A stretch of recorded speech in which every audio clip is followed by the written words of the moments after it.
Hey guys, welcome back to another episode of the Second Society podcast. I'm excited because today we're sitting down with a good friend of mine, Brady Huf, who owns Wedding Post House, which is an outsourcing company for wedding videographers. It's something that I personally use for most of my weddings throughout the year.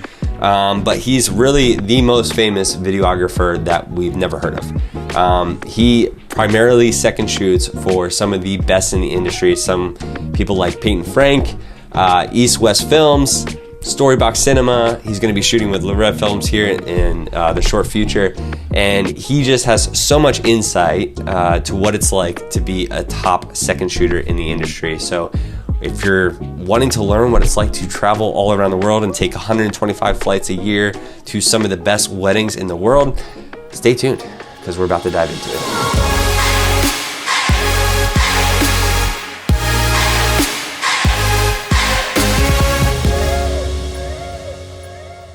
Dude, well, thank you so much for being here. Thank you for taking time out of your day. What was the day supposed to look like for you if you weren't doing this podcast?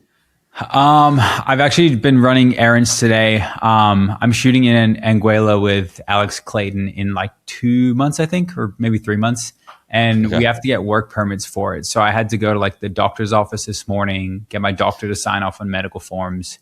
And then I got to go to the police station and get a background check, get passport photos, and one or two other things, just to get like a work permit to actually even show up and do this shoot. So just running errands today.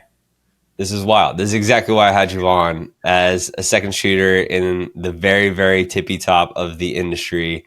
There's just so much more that you have to do for some of these weddings in remote locations. So kind of maybe dive into what that looks like. How did you kind of get into this wedding that's kind of coming up? Yeah. So this one, I'm trying to think back how I met Alex Clayton. Honestly, a lot of the people I shoot with, I've met through just relationship, honestly. So the main few people I work with are Alex Clayton, obviously, Caleb Jordan Lee with East West, Peyton Frank with Peyton Frank Films, Chris Jesperson with Storybox. And then I'm about to start shooting. I have one with Lindsay with Rev in Brazil coming up in a few months.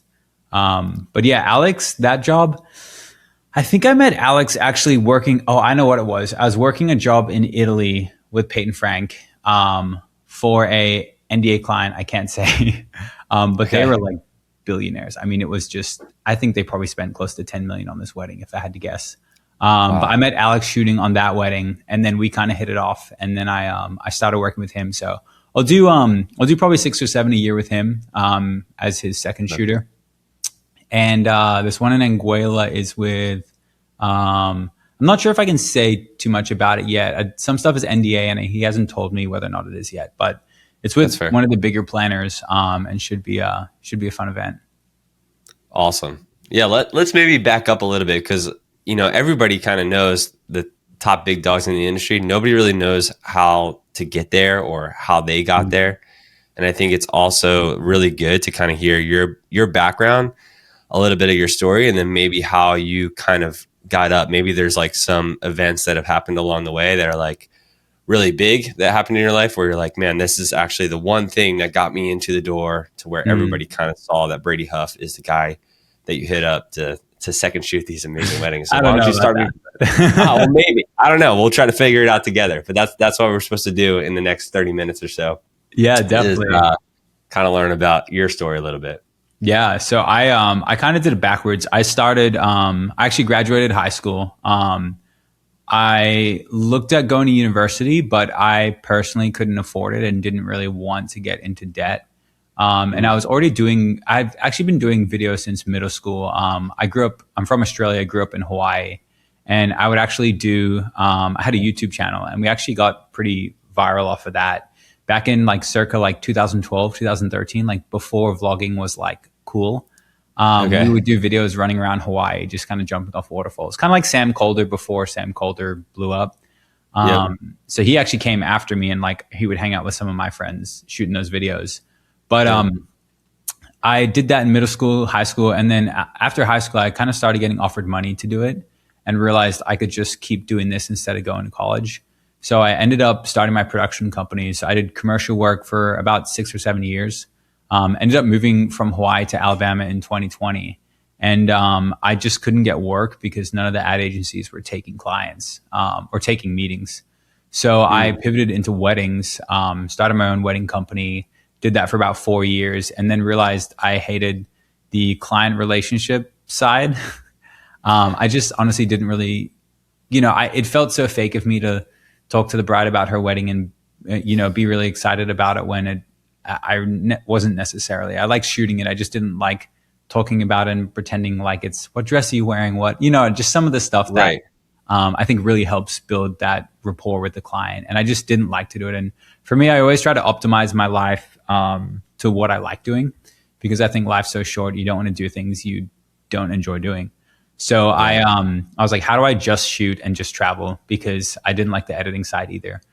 Which, funny enough, I started an editing company. Yeah. So that I started for myself because I hated editing, and realized some friends started asking me, and I'd started that.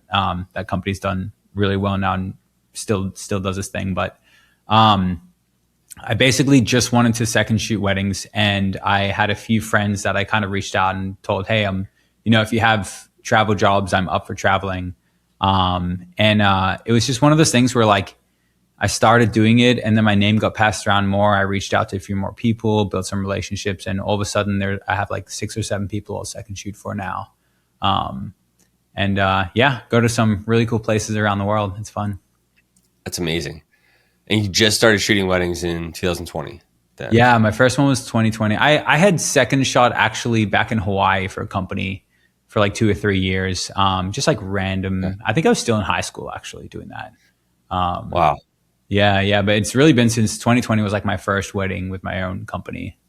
Okay. Yeah. That makes me so happy to hear you're like, hey, I'm not going to fake any of the things that I don't want to do and just go after the things that I do want to do. And what that's done is it kind of propelled you into this spot that's made you come up in the world faster than I think anybody else has. There's people that, like myself, that have been shooting weddings for 10 years, and not been able to shoot with some of these like big timers that are out there. But for you to be like, I'm just going to go after this. I'm going to go after second shooting. And because that's what I love to do. I love to travel, love to shoot. Don't like any of the client relationship. Don't like any of the editing. I'm just going to go down this narrow path, but I'm going to do it the best I very well can. And that's really cool. So kind of tell me, maybe this is like 2023, I guess, or maybe even earlier, but you said you got that one person that you shot with, and then you kind of DM'd a couple other people, or how did that kind of work?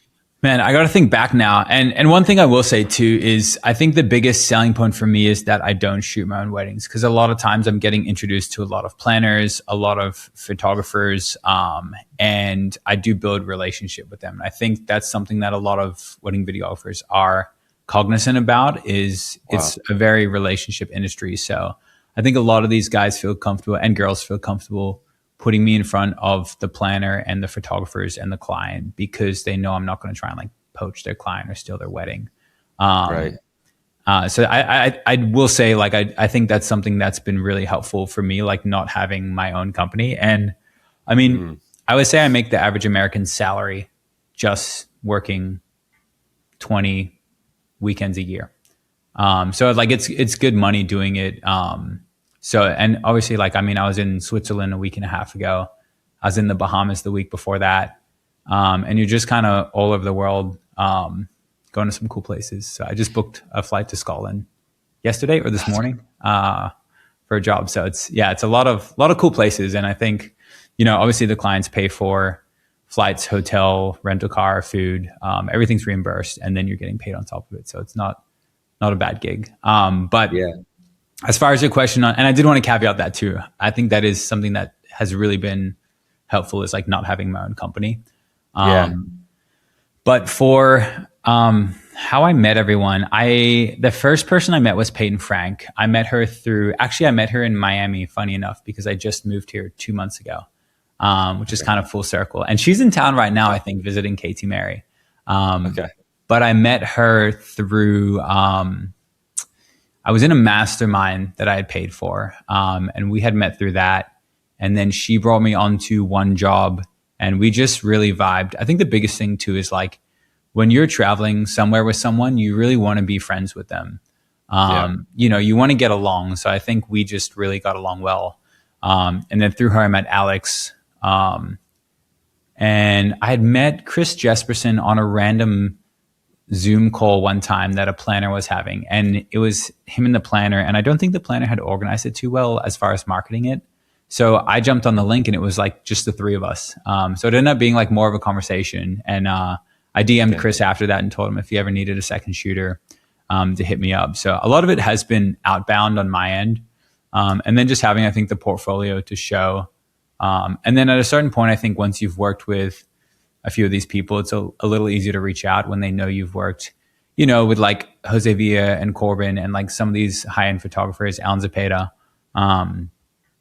And I think that kind of is your resume at that point. So a few of the other ones, Lindsay, I met at Engage in Peru a few months ago. So it really is just, I think, really relational and just being at some of these industry events. And also I think not being too, I hate to say desperate. Desperate's the wrong word, but just like almost over eager in wanting to work with people. I think you really have to see them on the same level. It's almost like have you ever heard like when you're dating someone, like or you're trying to go on a date, you can't put the other person on a pedestal because I think it creates this weird dynamic. I think it's the same thing with shooting. Yeah. It's just, I respect all of them. They're incredible at what they do. But I think there's a certain level of like mutual respect too. I think that helps a lot. That's really cool. Before you kind of, had all these names behind you and that became your resume, you had to show work. Were you showing work from a second shooter perspective? Like, were you able to keep any of this footage that you gathered and make your own reel? No, I never touch footage from a wedding I shoot because that wasn't my wedding. And I think you could definitely ask if you wanted to, and some people would let you. But for me, I would show the finished video. Like if someone wanted to see work, I can send them some of, Peyton's stuff on Instagram that I shot, or Caleb's or whoever's. So I think when you're starting off, that's really helpful. If you shot some of your own weddings, you can show that. But I think, for someone who's maybe just getting into second shooting, I think showing the work that the person you've worked with before has edited, or some of your weddings. And then if you have people and it has been a good experience, like give their number to the person as like, hey, I've second shot with this person. If you want to like ask them about my work. And I think when it comes to the wedding day, just treating it like your own, when you have that mindset of like full responsibility for like, I'm going to make this the best film possible. It really shows. And I think a lot of second shooters, for whatever reason, just tend to do the bare minimum and don't think like an owner or think like the lead shooter. And that's something I think is really valuable to do because it makes them want to hire you back time and time again. It's not just one job. You can, if they really like you, like a lot of these people will be the first person they call, just because we do have relationship, and I try to do the best work possible.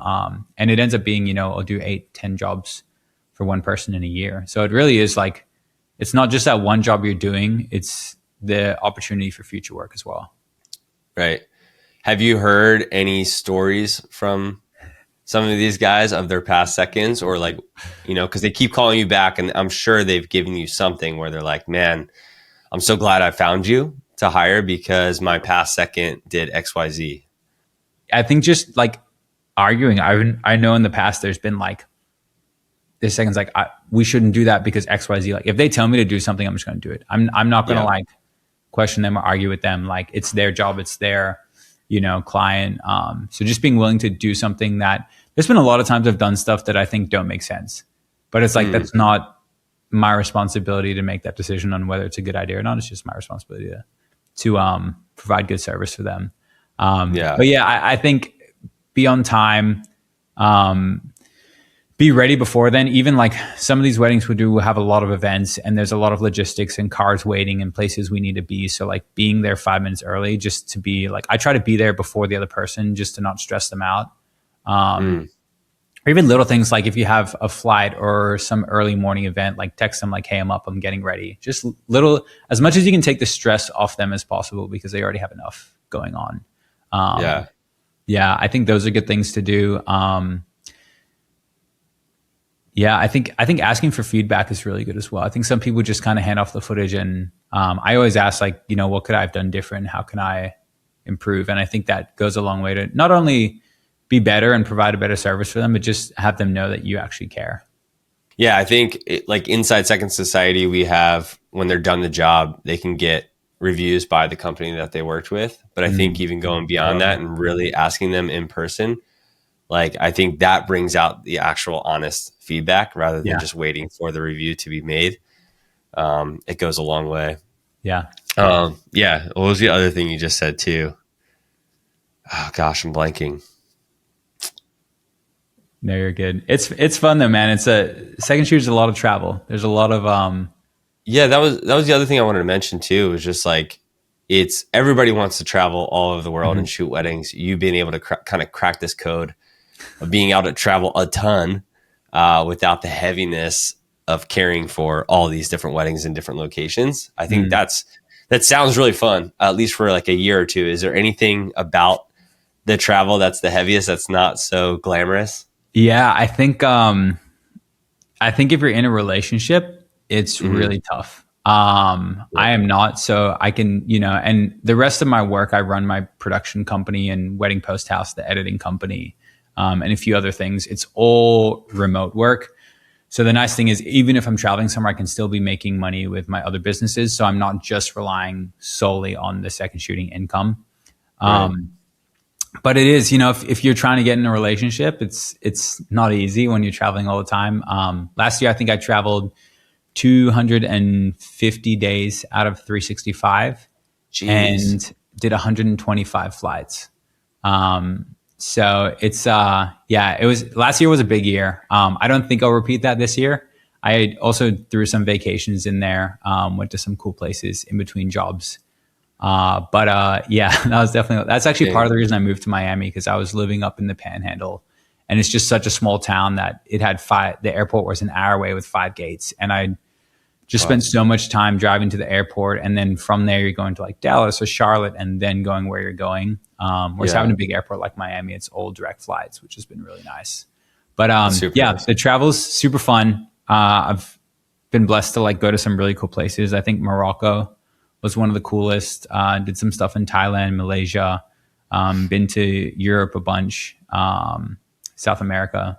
Yeah, there's been some cool locations. This year actually has some of the best. Doing that one with Lindsay in Brazil, which will be really fun. And Yeah. then Scotland will be really, really interesting. Um, and then a few others around Europe. But yeah, the travel is fun. I think I always try to throw a little, 2 or 3 days on the front end or back end, just to explore where we are. Because a lot of times too, like I think the thing people don't realize is, like I was in Switzerland a week and a bit ago, and I mean we were working the whole time. I had the afternoon of when I got in, and then the morning one other day. But other than that, we did 20, almost 24 hours of coverage, like actual coverage, filming time, build to client within 3 days. Wow. Which I guess Jeez. comes out to like 8 hours a day, which isn't terrible. But generally, it'll be like 2 4 hour, welcome dinner, rehearsal dinner, or like welcome dinner in this case.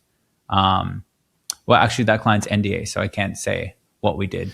Okay. But average wedding, welcome dinner, maybe rehearsal dinner, or like a brunch or pool day or something, and then the wedding day, depending on the client, will be anywhere from generally like a 10 to the longest coverage time I had was a 20-hour coverage day. What? Yeah. Explain that. You're up So at okay, 4 a.m. that's shooting actually one of my sunrise. favorite weddings. And that one Wow. posted in Vogue, so I can actually talk about it. But it was an Indian wedding in Morocco. That's the thing too. A lot of these weddings are NDA, and like I can't talk about them because a lot of times it will be like a celebrity wedding or a millionaire slash billionaire who's just a little more private. Yep. But this one they posted in Vogue, so it's not NDA. But we were in Morocco, and it was an Indian wedding, and we started at 6 a.m. Did the whole, getting ready into the, is it Haldi or Sangeet? I think, what's the Indian ceremony? I should know this. Sangeet, I think. I think the Sangeet would be the day before the dancing. Uh, Am I thinking of I that? can't remember what it was, but anyway, into the ceremony, and then from there we location switched to another location, and did a few more things at that location, into a reception, into an after party. So I think it was 6 a.m. to like 2 a.m. was the end time. Yeah. Wow. Yeah, and it's like it'll get you. That's hard. It was a long one, but it was like one of the most insane things I've ever seen. I think you can see it on. I think it's on Caleb's Instagram. It might be on East West or Caleb Okay. Jordan Lee. I forget which one, but he's got them posted on there. But yeah, it was fun. Did you That's get probably breaks for breakfast, lunch, and dinner? no. I think we Yeah. had actually. I think I have a video somewhere. We literally ordered a room service pizza and coffee to our Yeah. hotel and literally stood there without gear and we're like scarfing down pizza and just doing espresso shots. Nice. I think we had like 30 minutes ish because we had to change too for the evening. So it was, Yeah. yeah, it was pretty tight, that one. But they're not all like that. Crazy. One of the last things I wanted to ask you, you're in these millionaire, billionaire statuses, right? And like you were saying, people trust you to be around these like high profile people. Like, Yeah. what does that look like? What do you think, maybe attitude wise, personality wise, how do you present yourself differently in those situations for people that are maybe wanting to get into that with their own business, Yeah. and reach those types of clients and planners, or they're wanting to second shoot for other people in that kind of status? What does that look like? Yeah. I think it's just honestly learning EQ. Yeah. Just emotional intelligence, where you can tell if someone's stressed and they don't want to talk and just don't talk. Yeah. Or if they are, one example is I had a wedding recently with the groom was a billionaire, and the whole wedding weekend, everyone was like, don't talk to him, don't anything, like he not super into this, et cetera, et cetera. And I ended up in the car. So the bride was already at the first look location and I had to get there in a car, and the photographers and the other videographer had already gone. And the only car I could get in was with the groom. So it's the chauffeur and private security up the front, and then me and the groom sitting in the back seat. And I just left him alone. And it's one of those things where you're sitting in the car with someone and you're like, okay, you kind of got to acknowledge this person. Obviously I said, hey, I'm Brady, ahead of time, but I just asked him one question just to test the water. And I was like, because everyone had been talking about how he's like not into this and doesn't want to do it. And I was like, are you looking forward to some peace and quiet after this? Just ask one question. He ended up talking for like 3 to 4 minutes, telling me what he's doing for the whole next year, his plans, etc. And it's one of those things where I'm like, okay, he wants to have a chat. And we ended up having like a great conversation the whole car ride.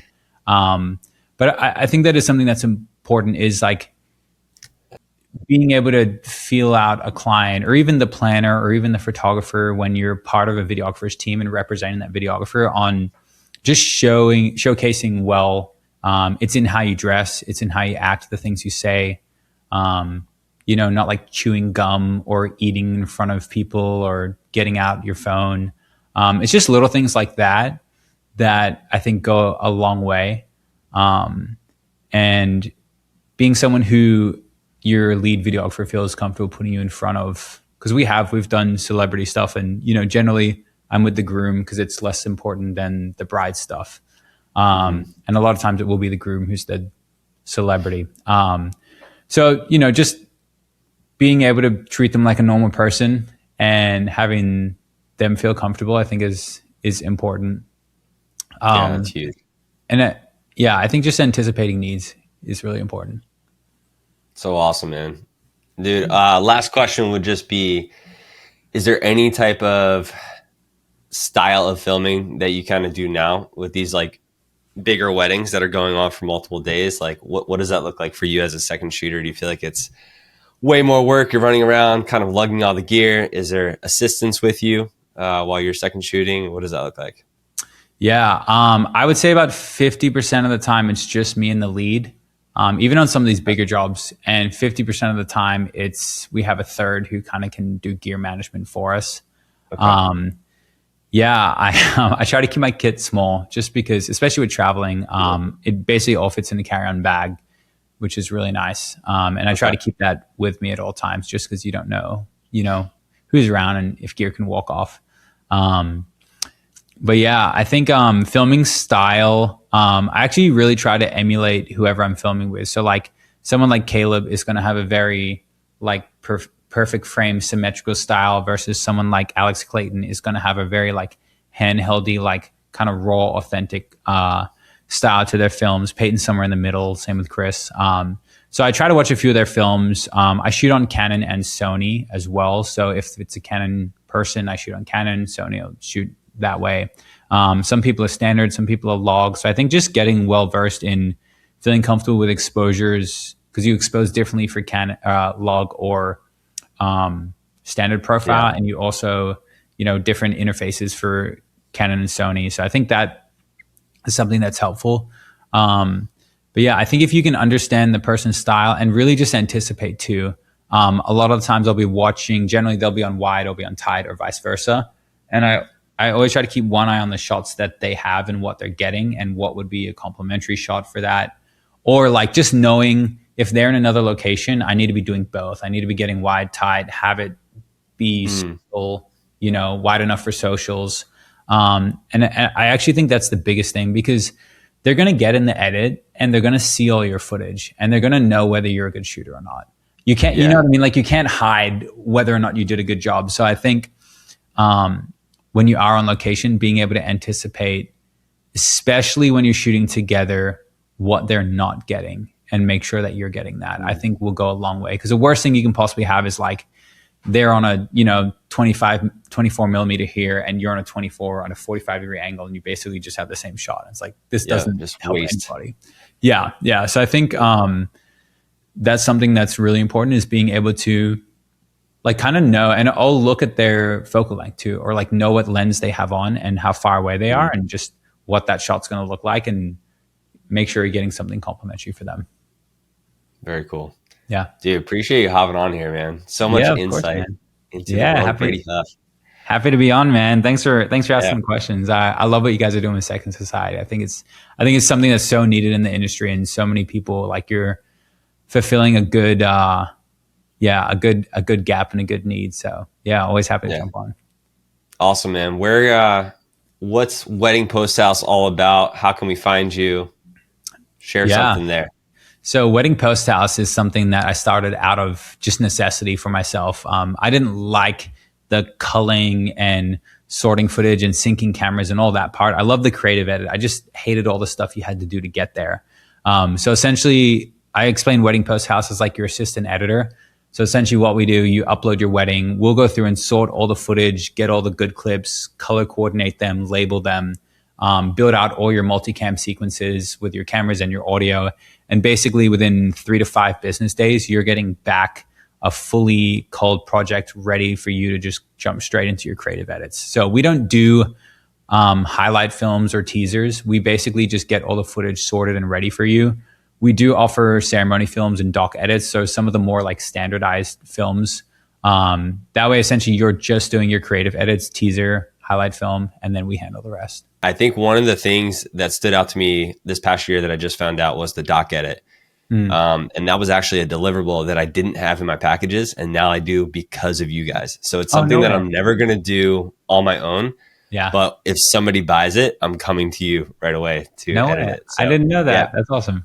Yeah, I got to check. Cool. I should know a price. I think it's like a $400-ish add-on, but generally a doc edit you can sell for $1,400, $1,500. So it's like an easy $1,000 for no work. It's a good. It's wild. I mean, it just provides so much value, like on a face value. Like if you're telling them that you're going to provide them a 90-minute doc edit, and you guys are putting it together, it's better than raw footage. So if you're somebody out there that is using raw footage as an add-on, this kind of replaces it, where you're putting all your footage into an edited full film, but it has the ceremony, the toast, and the special dances all in that film, which I think is just amazing. So kudos to you guys for doing that.